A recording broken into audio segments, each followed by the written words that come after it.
Hello, and welcome back to another episode of Over My Dead Pod. I'm Kylie Caldwell. This is Kate Carter. And I'm Holly Spear. This episode is going to be dropping the day after Christmas, so I hope everyone had a good Christmas. And I wanted to give you guys a Christmas episode, and I originally was planning to kind of copy Kate and do multiple Christmas stories, but then I fell down the rabbit hole with this one. Okay. So we're going to get one crazy Christmas story. This is the story of the Sodder family and their tragic Christmas in 1945. What started as a normal, happy holiday turned into a conspiracy involving the Italian mafia and some odd characters. So let's get into it. The Italian mafia? Is there another one? I mean, there's probably lots of mafias, right? There's a Greek mafia. Oh, I didn't know that. I found that out from the Housewives of Salt Lake City. Okay, so the Sodder family is very large. We have the dad, George, the mom, Jenny, and we have 10 kids. I'm going to rattle off their names. Don't worry about remembering them. So the oldest at 22 was John. Then we got Marion, Joe, George Jr., Maurice, Martha, Louie, Jenny, Betty, and then Sylvia is youngest at 3. And then at the time of the story, 17-year-old Joe was off fighting in World War II. So we're only going to be dealing with 9 kids, if that helps at all. So as you can imagine, having that many kids on Christmas Eve can be chaotic, but also very exciting. That day, George had spent the day working for his own dirt hauling company with 2 of his sons, and the oldest daughter, Marion, was working at the local dime store downtown. When Marion got home, she surprised her 3 younger sisters, Martha, Jenny, and Betty, with new toys she had bought them with her paycheck. By now, it was a little late, past their normal bedtime. Their mom, Jenny, agreed to let them stay up a bit later, given the holiday, and to play with their new toys. But there was a condition. Their 2 brothers who were still up, Maurice and Louis, had to also stay up and finish the chores. They needed to lock down the house, go bring the cows into the barn, feed the chickens, yada yada. The kids, of course, agreed to these conditions, and Mom Jenny took little Sylvia to their bedroom where her crib was while the rest of the kids stayed up. This was about until 10 p.m. At 12:30, Christmas morning, Jenny woke up to their phone ringing. I know there was a phone in the office. So the first floor of the house, living room, dining room, kitchen, master bedroom, office. And then on the second floor were 2 bedrooms, one for the boys, one for the girls. I know there was a phone in the office, and I'm pretty sure, I guess, given the time that this all went down, I think they would only have one phone. Did they have a phone? Don't know. Couldn't tell you. I was honestly kind of surprised when I found out they had phones in 1945 and electricity, if I'm being honest. Yeah, you couldn't ask me any dates. I wouldn't know. Jenny answers the phone, and it's a woman she didn't know. This woman was asking to speak to someone else who Jenny also didn't know or recognize the name. In the background, Jenny could hear laughing and glasses clinking and thought, okay, this lady's drunk. She either dialed the wrong number or it's just a stupid prank. She tells the woman, hey, wrong number, and apparently this woman responded with what Jenny called a very weird laugh. Jenny hung up and started making her way back to the bedroom, but she noticed something was off. All the lights were still on in the house and the curtains were open, the opposite of their usual wind down routine. Marion, the oldest daughter, was asleep on the living room couch instead of in her room upstairs, but that wasn't too weird. Jenny didn't see any of the other kids downstairs, and she just assumed they were in their rooms upstairs. So she turned off all the lights and went back to bed. Only 30 minutes later, though, Jenny woke up again.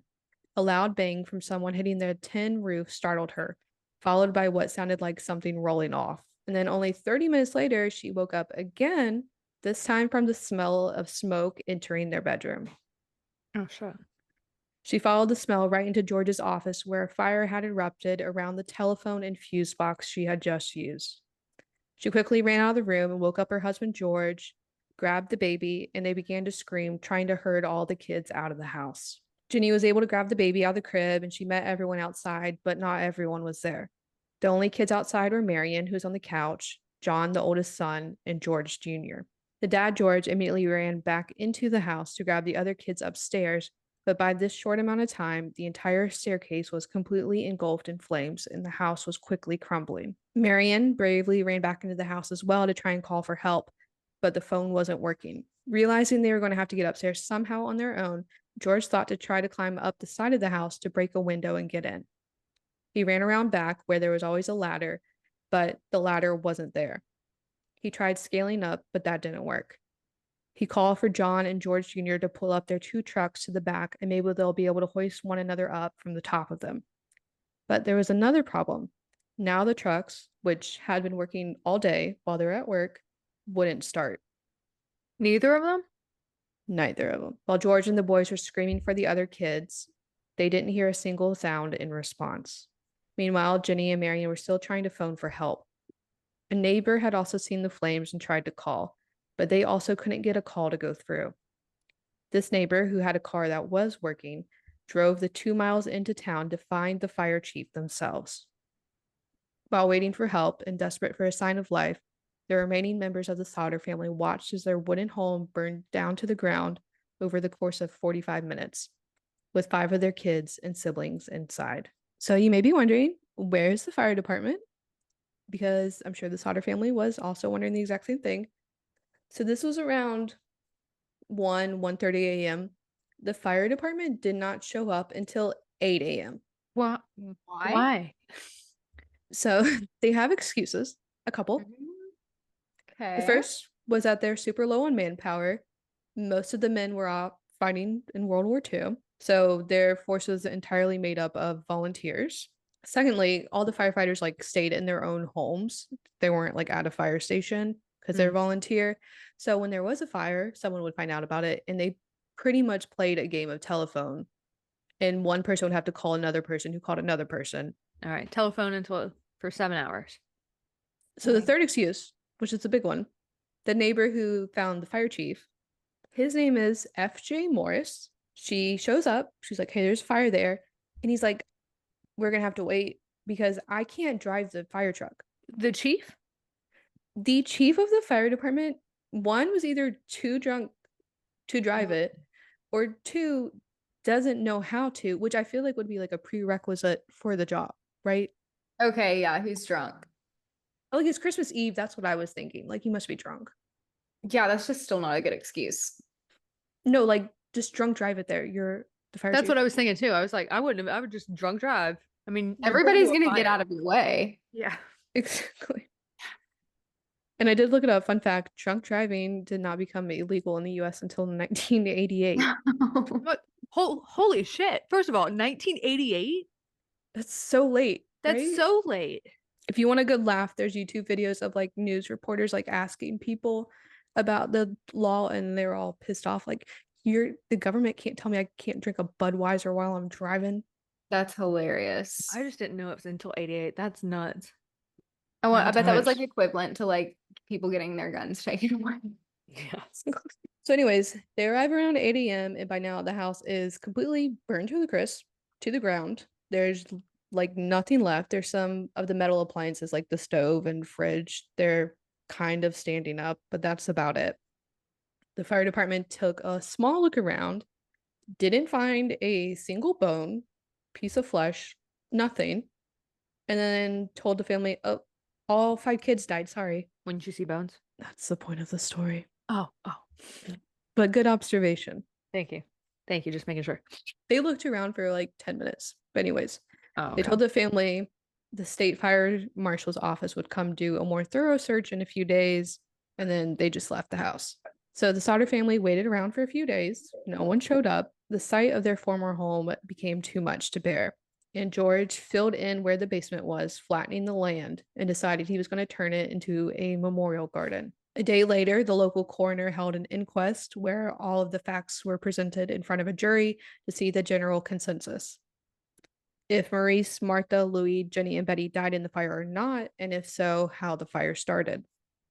So inquests are kind of rare. They can be called by pretty much anyone, but the whole point is to determine like a manner of death, like natural, accidental, suicide, or murder when there's a little debate around it. This jury came back with the conclusion that all 5 children died in the fire due to faulty wiring, thus accidental. The same day, death certificates were issued for the children, and a few days later, a funeral was held. George and Jenny were too grief-stricken to attend, but the surviving children did attend. Not only was the family grieving, but they were also very confused. They had their doubts about not only how the fire started, but also if the children actually died in the fire. In an interview later in 1976, Marion, the oldest daughter, said, quote, "During the fire, I kept watching the windows, but I never saw one of the children. I never smelled burning flesh. They say you can smell burning flesh miles away, but I never did. end quote. Oh my God, that's so sad. 2 of the boys upstairs got out, didn't see any other Right. children. Yeah. Everyone's screaming, trying to get their attention. Didn't hear a single word. And that's five kids, right? 5 kids. Yeah, okay, that's suspicious. So then there was the lack of bones found at the site. Jenny, the mom, went to a local funeral director and found out that in order to cremate a body completely, it would need to burn at least 2,000 degrees Fahrenheit for a few hours. So nowhere near the temperature or the time that the house burned. Jenny also conducted her own experiments trying to burn animal bones to see how long it would take. The bones never completely broke down, just charred. After the snow had melted, the family found more odd things on their property. The ladder that was missing from the side of the house had been thrown down in an embankment 75 feet away. One of the kids also found something in the yard, a small dark green rubber ball like object. And what was it? It was never confirmed, but they all said that it resembled a hand grenade. What? Well, I didn't see that coming. No, and Maybe that clinked on the roof. exactly. So that's what like hits the roof. It was in the area where it like when it rolled off the roof, it would have landed. George also had a telephone repairman come out to the property to figure out why they or the neighbor couldn't call the fire department. This repairman told them that the phone line had not been burned through. It had been cut intentionally. I was about to say, it had to have been cut. And where it was cut was 14 feet up the pole and then 2 feet over. Also, okay, let's just say you scale a phone pole, a pole. Mm-hmm. 2 feet is about what you would, if you're going to cut it, that's about the distance. Of like an arm. Yeah. Police did find out who cut the phone line. Oh. They have never named this man. I found all of the news articles from that time, like the little clippings. There's no mention of his name, nothing. This man, at some point, either right before the fire started, during the fire, or while it was happening, he broke into one of the barns to steal what is called a block and tackle, which is like a pulley system to like lift heavy things. And they caught him. He admitted to cutting the phone line, he said he thought it was the power line, but he never said why he would have cut either. And they never named him. Never named him. And one of the articles I did find, they specifically said that he was not going to trial. So they knew who he was. Yes. Someone knows who he is. He was related to somebody. So from what I could gather, the Sodder family wasn't entirely convinced this guy was involved with the fire.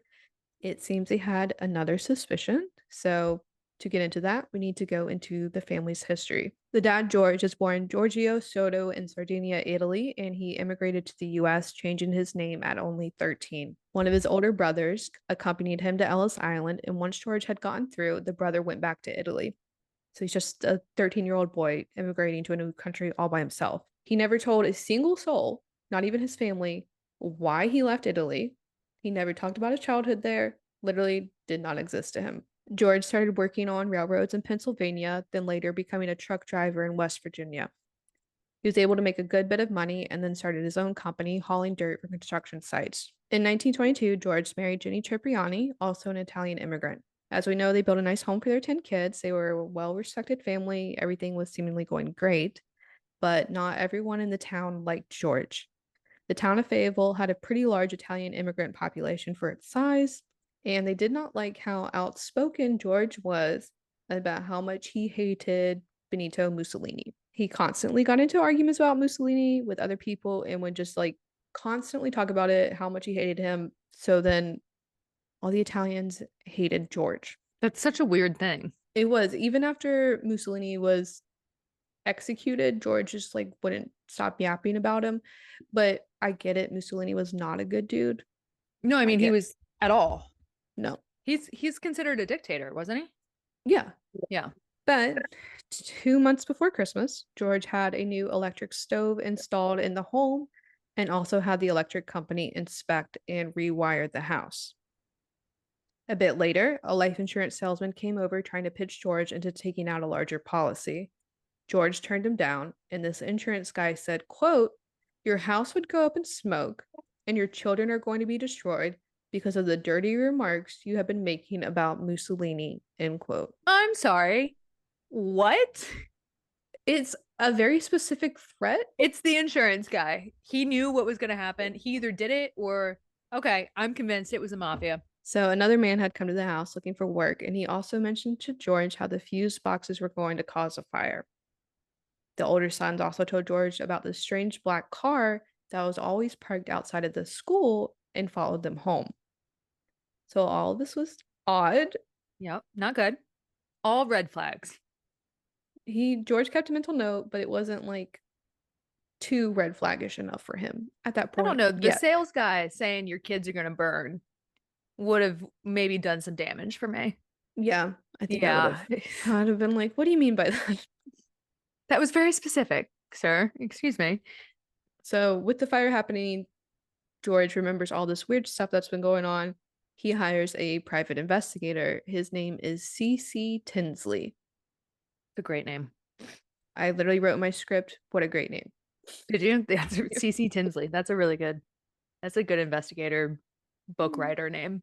Damn. C.C. Tinsley also heard a rumor from the local minister. The minister told him that Fire Chief Morris had actually found a heart in the rubble and he buried it in a tin box in his yard. Okay. Okay. This is way too specific of things. First of all, don't like any of that. Also, you found a heart. I feel like that would have burned in a fire and wouldn't have been there, to be honest. Yeah, so Tinsley and George went to confront Chief Morris and he was like, okay, yeah, it's true. I did find a heart. I just wanted you guys to like have some hope that they might still be alive. I'll go dig it up for you guys. George takes the box with this heart to the funeral director. It was a fresh out of the package beef liver, uncooked. What the hell is happening in this story? This is all a cover up. Everybody knew. Everybody was trying to kill them. Everybody, this is some mafia shit. This is literally just the town. All the Italians in the town got together and they tried to destroy this family. But where are the children? George confronted Chief Morris again, and he was like, okay, yeah, I faked it, but I wanted you guys to have some hope. And then I was like, and then he's like, I wanted you guys to think they died in the fire, so you stopped looking for them. Oh, Mm-hmm. so he had a little slip up of the words. He might have. Hmm. So while CC Tinsley was investigating further, the family put up flyers with pictures of the kids everywhere they could, hoping someone had seen them. They also offered up a $5,000 reward, which later doubled to $10,000. Wow. And I did the math. That's And pretty if I good. did the math, I Google calculated that would be $175,000 today. That's pretty good. We'll take it. The family also put up a giant billboard in front of the former site of the house, and all this DIY press did turn up some reported sightings. A woman who lived nearby was watching the fire and all the chaos as it unfolded from the road.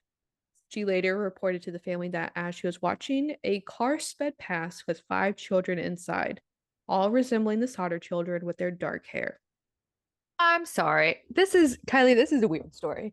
Did she report this after? Like, how long did she wait to say that? I think this was pretty soon after. Okay. Okay. Another woman who worked at a rest stop halfway between Fayetteville and Charleston reported they came in there for breakfast the next morning. I don't know if she ever reported or saw if they were with somebody else, but all the reports say she noticed a car with Florida license plates in the parking lot at about the same time. Of course, it was Florida. Then there were also possible sightings by the family themselves. Well, mainly George's dad. I don't want to call it crazy. I think that's rude, but he was like on a mission to freaking find his kids, and I respect that. He saw an ad in a magazine for this ballet school in New York City, and one of the girls apparently resembled his daughter Betty. So he drove his ass up to New York City, straight to the school, demanded to see the child to confirm it was her or not. And obviously, the school did not let him in to speak to this random child and Right. turned him away, which Yeah. makes sense. Yeah. Makes sense. It does. But I'd also be like, I'm not leaving. Till I I'm see that damn child. Give me the child. I'm going to stand across the street with binoculars and Yep. I'm going to watch this child in a non-creepy way. 100%. Yep. Yep. George also drove down to Florida after he saw a photo from one of Jenny's relatives whose kids looked like theirs, which Like they're related. They're all Italian. They're gonna look alike a They're bit. all gonna, yeah, they're gonna look a certain way. Yes. He went down there, confronted them, would not leave until they had proven that their children were in fact their children and not his. But he saw the kids. Did he think there was like facial reconstructive surgery? Like, I mean, you would know looking at someone. Yeah, and I'm not entirely sure, like timeline wise, how soon after he went down to Florida. So this might have been But kind of still, later. Yeah. yeah, weird. What did they do a DNA test? Like, I don't even know if that existed. I think they waited on like birth certificates or something. I Mm. don't freaking know. So George is obviously desperate, understandably. He started writing letters to the FBI trying to get them to investigate since the local and state police wouldn't. The director at the time, J. Edgar Hoover, personally wrote back to George declining. He stated since the alleged crime did not cross state lines, the FBI didn't have jurisdiction. The only other way the FBI would be able to investigate is if the local police invited them, but they declined to do so. J. Edgar Hoover is another good rabbit hole I recommend all of our listeners to go down. He was the first director of the FBI and he ran it for decades. He was basically like the dictator of the FBI and he blackmailed everybody while also being blackmailed. He might have allegedly been involved in the JFK assassination. Again, allegedly, in case the FBI is listening, which I know they are. Anyways, you get the gist. No one's really investigating. They're like, it's an accidental fire. Sorry. So in 1949, 4 years later, George convinced pathologist Oscar Hunter to supervise a new search of the property. Oscar came down and found a few things in the dirt, but most importantly, he found several small bone fragments. So just pieces of bones. These fragments were sent to the Smithsonian Institute for further testing and later determined to be human vertebrae, all from one person. There were a few problems though. These fragments showed no signs of exposure to fire. All right, so they were placed there. Good God, this story. Just you wait. Just you wait. Really? Just, Oh, wow. the expert who analyzed them said the bone fragments were from someone in their late teens to early 20s, judging off how the vertebrae were fused. The oldest missing child was Maurice, who was only 14. This expert, Marshall Newman, concluded that the bones were not present there during the fire and they did not belong to any of the children. It was of his opinion that if the children were in the fire, their entire skeletons would have been recovered. So now we got another mystery. Whose bones are these? Right. Whose unfortunate child just got their spine just placed in a house. CC Tinsley found out. Love you, CC Tinsley. He's the best. Apparently, the dirt that George had used to fill in the basement and the site, he had gotten from a cemetery. No. Oh, no.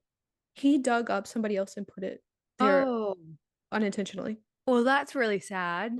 Yeah. RIP to that body. Was he not in a freaking casket? Did they just put bodies in the ground? I don't know. Who knows? It's the 40s.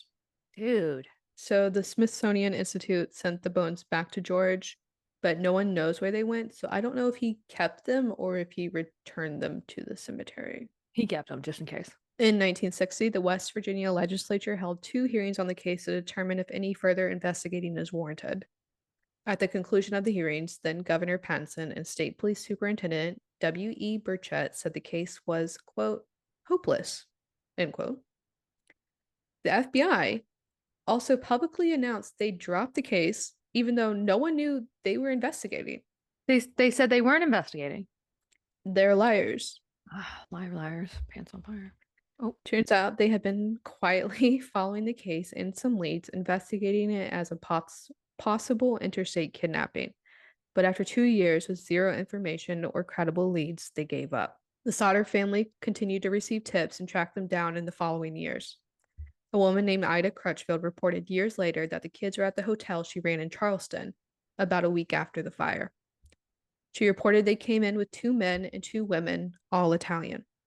Ida said when they were checking into the hotel around midnight, she tried to chat it up with the kids, but one of the men became angry and began shouting at her in Italian. The group checked out of the hotel only a few hours later, early the next morning. This tip was forwarded to investigators who didn't take it as credible. By now, it had been 7 years after the fire, and Ida hadn't seen their poster until 2 years before that. Another woman in St. Louis, Missouri, claimed Martha was being held unwillingly in a convent there. A man at a bar in Texas reported overhearing two people talk about committing arson in West Virginia on Christmas Eve a few years prior. George personally drove to each of these places but couldn't find out anything further or anything legit. In 1967, he also drove to Houston after a woman wrote the family a letter saying Louis had revealed his true identity to her when drunk at a bar. She said him and Maurice were living together in the area. George wasn't able to find this woman who wrote the letter, but local police did find the men she was talking about and were certain they weren't Louis or Maurice. George, however, was not convinced. The same year, another letter came in from Central City, Kentucky, with no return address. Inside the letter was a photo of a man in his 30s, and this man looked a lot like Louis.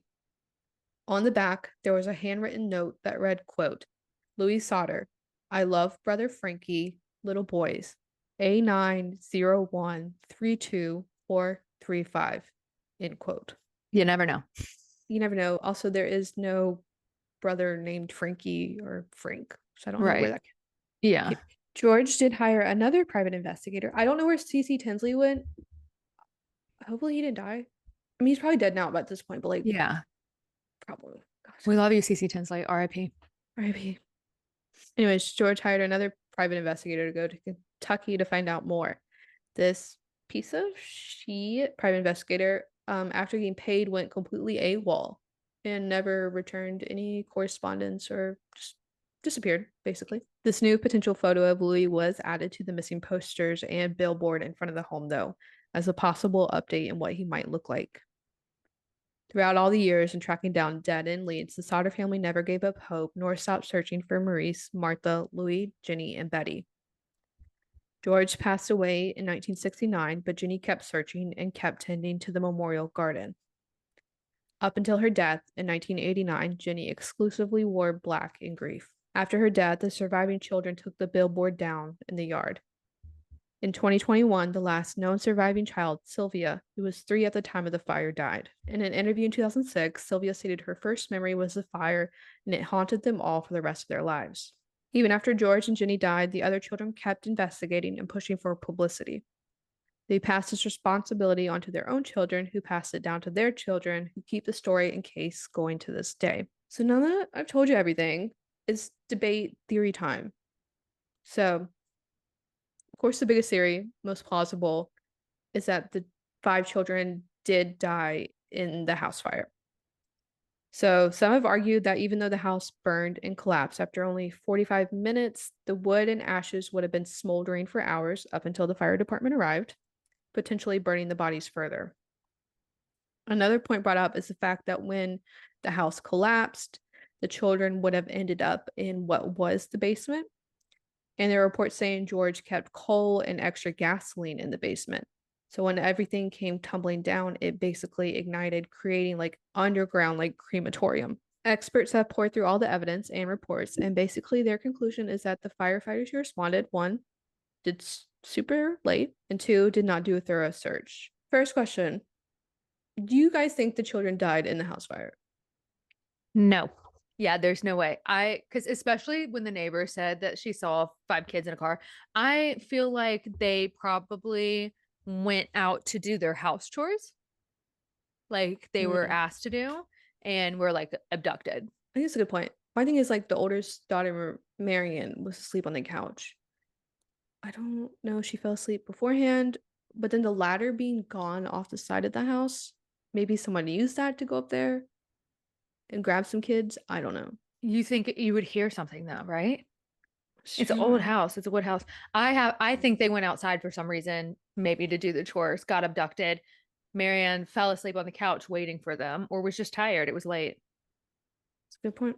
Yeah. I don't know. That's that my lines up. my 2 cents. I do think that I think they died, but I don't think it was in the fire. So the family believes that the Italian mafia was involved in some sort of way, as we were also theorizing. Some think that the children were kidnapped prior to the fire being set, either as punishment for George's remarks about Mussolini or an attempt to extort him. Some think the children were murdered elsewhere or even taken back to Italy, where they hadn't spoken up about their true identity in order to keep the rest of the family safe. No. Yeah, I don't know about that one. Proponents of this theory, of course, point to the lack of the bones, potential sightings, and the insurance salesman. Some even theorize that the insurance salesman and the thief who stole the block and tackle were working together in support of the mafia. They'll say Fayetteville did have an Italian community that tended to support Mussolini, but there were no reports of any mafia or gang activity, and it's a pretty small rural town. Like, I don't know, wouldn't really expect that to If be you're in the happening. mafia, you're not going to report that there's mafia activity. I'm glad you're here today, Kate. Thank you. Just making sure everybody knows that. Makes sense. Yeah, you're welcome. So a lot of articles I read putting this mafia theory down pointed to the fact that George wasn't super high profile or even that rich. So all the like reports kind of paint them as like a middle class family, but then they have that like super large reward. So I'm like, maybe they were wealthy. But I also think it was the fact that like I think people just didn't like him. Maybe he was just a really annoying person and was against everything that like all the other men in the town were for. And so they were just like, dude, this guy won't shut up. We got to get rid of him. I I don't know. agree with you. I agree with you. Okay. But I'm like, where the hell are the kids? They're dead. I mean, by now, yeah. Well, yeah. I mean, The disappearance of the Sodder children, Maurice, Martha, Louis, Jenny, and Betty, is still haunting and a topic of debate online. With no new clues in decades and the case being officially closed, we may never know what actually happened. And that was the story of the Sodder family's Christmas in 1945. What was supposed to be a joyous holiday turned into an online conspiracy that still goes on. I want to know what the Reddit people think.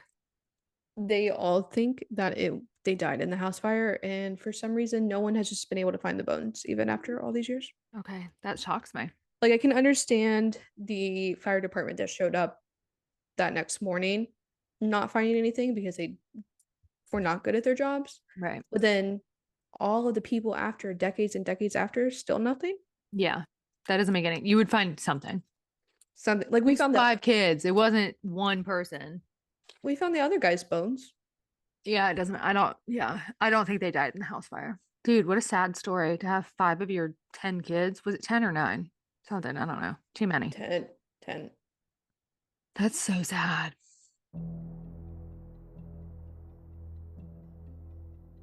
This man on TikTok, he has this bin, and all the gifts he receives that he doesn't like, he puts into this bin. And then when certain holidays or birthdays comes up, he grabs gifts from that bin and re-gifts them. Do you have a re-gifting policy? Have you ever done it? No, I've never regifted. I don't mind regifting, like the idea of it, because if you're not going to use something, why waste it? I think you have to be very careful on who you regift it to. Because like that dude that has the bin, he needs to write on there like who the person was so that he doesn't regift it to that person. That would be my worst fear. I've never done it, but I mean, I've like gotten things. But I just give it to someone. I don't present it as like a birthday or a holiday gift that I picked out for you. I'm just like, hey, do you want this? I've seen like, or I've done like where you give a gift and it's like in a gift bag, and then like 2 weeks later they give you a gift and it's in the same gift bag. But I think that's fun. Oh yeah, it's reusable. Yeah, we're trying to save the earth. Yeah. Oh, should we talk about Luigi? Oh yeah. You know what? Up to date. Have we even talked about Luigi? I don't think we have. Like his story. I don't know. No, I don't think so. Shall we do a tiny little rundown for the people? I'm sure everyone knows the story, but or at least I have been sending the girls TikToks of those, hot guy edits of him. And today we're going to get a bunch more because he was extradited to New York City, and they flew him in a plane to New York and then flew him into the city on a helicopter, landed on the pier, and there was this giant perp walk with like 20 cops and FBI, and the mayor, Eric Adams, greeted him there and then walked him to the thing, and it was like something out of a freaking movie. It was ridiculous. It looked absolutely ridiculous. But like all the comments are like, this is what our taxpayer dollars are going to? Yep. Like they want to, not to mention, like Luigi was already, this is a huge thing that's happening. People are so aware of it. It's not like nobody knows. And this dude isn't like even a serial killer, they wouldn't do that for. Like this is just, they're making an example for sure. No, they are. Like all those police officers had like bulletproof vests on. Some had helmets and they had their big guns. And he's just there, no bulletproof vest, no jacket. No. Yeah, it made no sense. Did you guys see that he had in his possession in his little backpack? I mean, first of all, he had a lot of fun stuff in his backpack, but one of the things they did see that there was like a letter saying that he was going to whack a healthcare CEO, which And I'm like, well, it's not. It doesn't help his case. he allegedly did so. Yes, oh yeah, allegedly. Yes. We will wait for court. Yeah, we will wait. But that being said, a lot of America is rallying around Luigi, which is, I understand the premise because even I have personally gotten screwed by healthcare before. But I also just can't help but think like that was a dad, that was a husband. He might be the CEO, but like that doesn't mean he runs everything. You know, like when somebody, the owner of a company, they don't even know what's going on. You know, like No. it's the people below them that make all of the decisions and stuff like that. So it just, that kind of makes me, that does make me sad. I mean, somebody was murdered and killed. So Luigi, if he gets convicted, is going to serve time for first degree murder because it was premeditated for sure. But it's a really big story. So go do your research. I'm sure one of us someday will probably do his case because he's got a fun background. I know, because we want to go to Brian Koberger trial. Yes. We also need to go to this trial. Yes, 100%. You know this isn't going to be public. Oh, for sure not. No, absolutely not. All right. Well, I'm going to go watch some Luigi Mangione Thirst Trap TikToks. As you should. And with that, thanks for tuning in to another episode of Over My Dead Pod. Just me and my co-host, Kate. And Holly, who's watching from afar. Holly is here, by the way. She just can't talk. She's mute this week, but she's here with us. It's her choice to be mute. She's protesting. Couldn't even hear that, Holly. All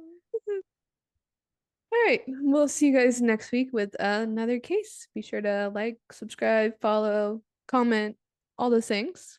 Bye. Merry Christmas. Happy holidays. Bye. Holly says bye.